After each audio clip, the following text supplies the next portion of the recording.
Welcome in for another edition of Lightning 100's Brews Summer Style, powered by Lipman Brothers and Rhizome Productions. Jason with you from Lightning in the Morning, joined once again by my good buddy Matt Leff, the beer expert here in Music City. We always have so much fun doing this, and it's Tuesday, so are we going to double up for Tuesday? We're going to do a Baba Booey 2 for Tuesday. Let's get on it. We're going to start off with a beer that is very special to me. This is from Rodenbach. This is a Belgian beer. What's really cool about this beer is it was first brewed in 1986 to celebrate the 200th birthday of Alexander Rodenbach, the founder of this brewery. It was then never made again up until 30 years ago. It was brought back again, and we are lucky enough to now enjoy it today. So go ahead and get yourself a little pour. Again, okay. Amazing beer. First brewed in 1986. 30 years later, we get to drink it again. This is as I mentioned, a Belgian beer that's oaked in oak foeders, which are big, large oak vessels.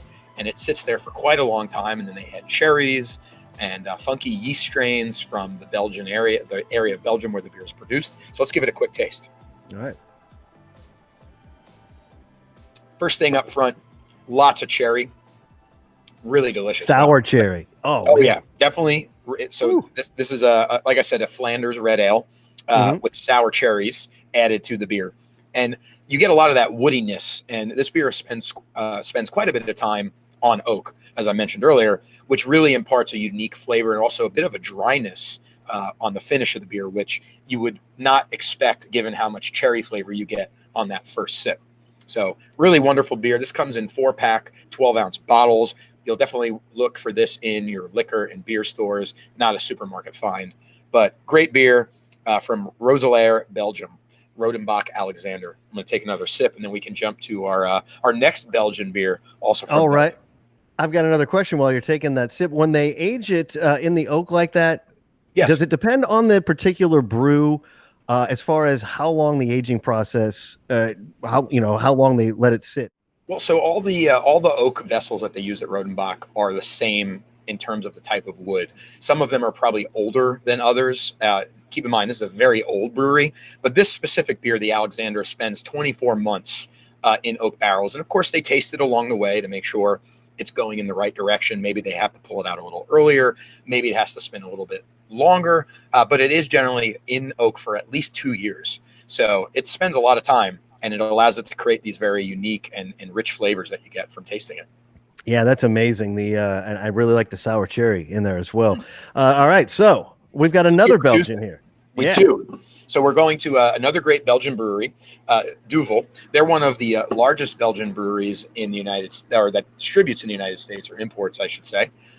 They also are involved with Firestone Walker, as well as a few other breweries in America. So they've got some tentacles out there, which allow us to get some really fantastic beers. So let's go ahead and pop this one open. This is this is one of my favorite summer beers. Very refreshing. It's their single fermented Belgian golden ale, and it comes in a can.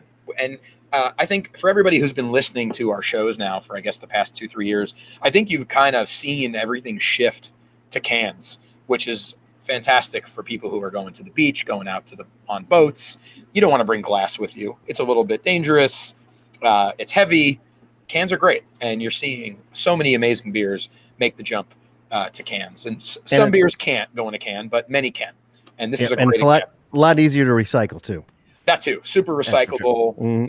I think there's a figure out there that 80% of the aluminum in the United States that we drink from or purchase products out of is recycled, which is a testament to the industry of canning. So I think we may have done this beer last year or the year before. It is a favorite of mine, but we're going to do it again. So let's go ahead and take a sip. This is going to be the polar opposite of our previous Belgian beer, but equally refreshing, great for a hot summer's day.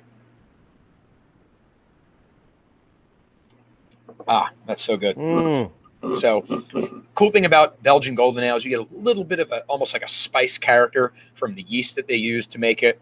But, nice golden color, super crisp and clean, refreshing, really a great beer. And this one's a little bit more available. Yes. I don't know that you'll find this in your local supermarkets, but I have seen it out and about at most beer stores. And again, this comes in a 16-ounce can, 4-pack. And the nice thing about this beer, it is almost 7% alcohol. So, if you're spending the day out on the boat or over at the lake, you probably only need 2 of them, and you got a pretty good summer buzz going on. There you go. Nice smiling face. Yes, and that's good stuff. I understand why you brought that one back. So, It's a great beer. who turned you on to this? I think our good friends at Lipman Brothers shared this with me for the first time, and that's how it got on the show. And I've been buying it since. Ta-da! That's how it all comes together. And that'll do it for this 2 for Tuesday edition of Lightning 100's Brews Summer Style. It has been powered by Lipman Brothers and Matt and all the great folks over at Rhizome Productions. If you missed any part of it, there'll be a rebroadcast this afternoon, 6:30 p.m. You can also listen or watch on demand. Yes, we have video available over on the website, lightning100.com. We're going to do it every weekday through July 10th, so join us next time. And until then, cheers. Cheers.